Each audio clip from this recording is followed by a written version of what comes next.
What if Disney built the world of Ghibli inside EPCOT's Japan Pavilion? Now, here's the thing. The back area of Japan was originally imagined with a major attraction.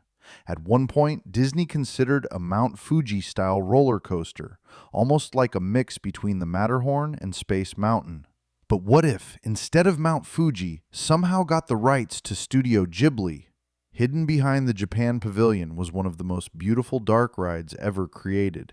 Not a thrill ride, not a screen-heavy simulator, but a peaceful, emotional, flying journey through the worlds of Ghibli would board suspended ride vehicles inspired by Peter Pan's flight, but completely modernized. You wouldn't see the track above you. Vehicles would glide silently through the air, swivel 360 degrees, gently rise and lower, and make you feel like you're floating through clouds, forests, oceans, and magical skies. Flying through a hand-painted world where every room feels like a moving piece of art. The ride would take you through 5 different Ghibli films with around 55 separate scenes, each one built like a living painting. You're not just watching the story, you're drifting through it. Effects would create soft clouds around your vehicle. Music would guide the entire experience. The up and down motion would make it feel like you're rising into the sky, diving through valleys, floating over rooftops, and entering dreams.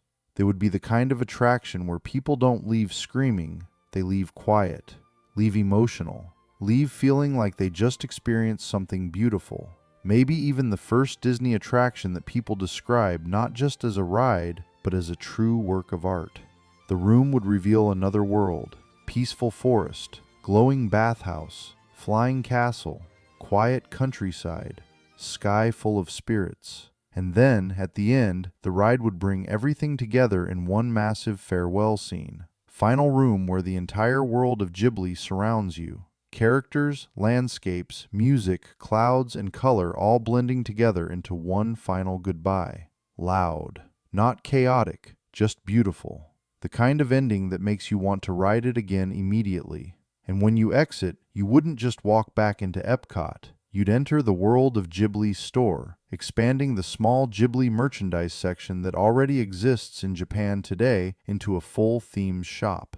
Plushes, art books, music boxes, figures, apparel, posters, and exclusive EPCOT Japan Pavilion merchandise. They wouldn't just be another gift shop. It would feel like stepping into a little piece of the Ghibli Museum. Honestly, that could be the perfect attraction for EPCOT. Because EPCOT doesn't always need more loud rides. Sometimes it needs something peaceful, beautiful, emotional, that fits the culture, the art, and the spirit of the Japan Pavilion. And the world of Ghibli could be exactly that. A flying dark ride, musical journey, love letter to Japanese animation. Maybe one of the most beautiful attractions Disney has ever built.